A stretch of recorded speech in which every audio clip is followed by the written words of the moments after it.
میری بیوی اور میری ہونے والی اولاد کا میری جائیداد میں سے ایک گھیلا نہیں ہوگا. تو کچھ نہیں پتا بھائی, کوئی نئی وصیت لکھ دے کہ تمہیں نا معصومہ اپنے پاؤں مضبوط کرنی چاہیے. تمہیں شادی کو 25 سال ہی کیوں نہ ہو گئے ہوں. مردوں کے گھروں میں ڈاکے ڈالنا, ان کی بیوی کی بے بسی دیکھنا, اس سے مزہ آتا ہے نا ایسی حرکتیں کر کے. گلی گلی میں چرچے ہیں اس کے وارداتوں کے.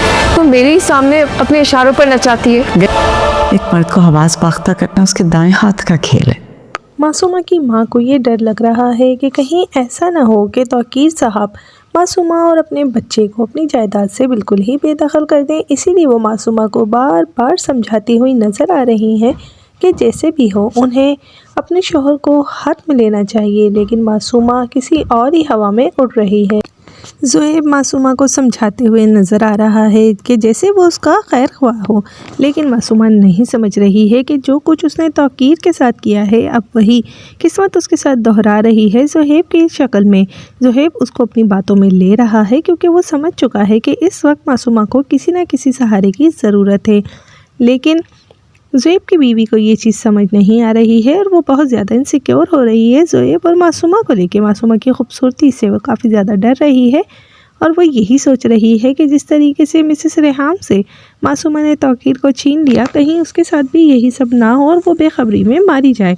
اسی لیے وہ معصومہ کو کافی زیادہ باتیں سناتی ہے جس کا معصومہ پر کوئی اثر نہیں ہوتا.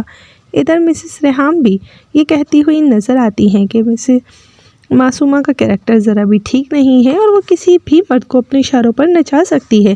وہ پہلے ہی اپنے ہاتھوں اپنا گھر تباہ برباد کر چکی ہیں. انہیں بے خبری میں ہی معصومہ نے اس قدر برے طریقے سے اذیت پہنچائی ہے کہ شوہر تو شوہر, وہ اپنے بیٹے سے بھی ہاتھ کھو چکی ہیں.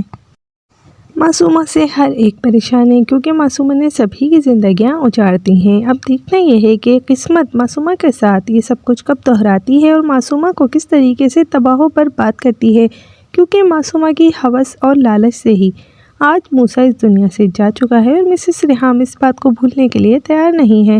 اب تو توقیر کو بھی اس بات کا اندازہ ہے کہ انہی کی اس روش کی وجہ سے موسیٰ اس دنیا سے جا چکا ہے.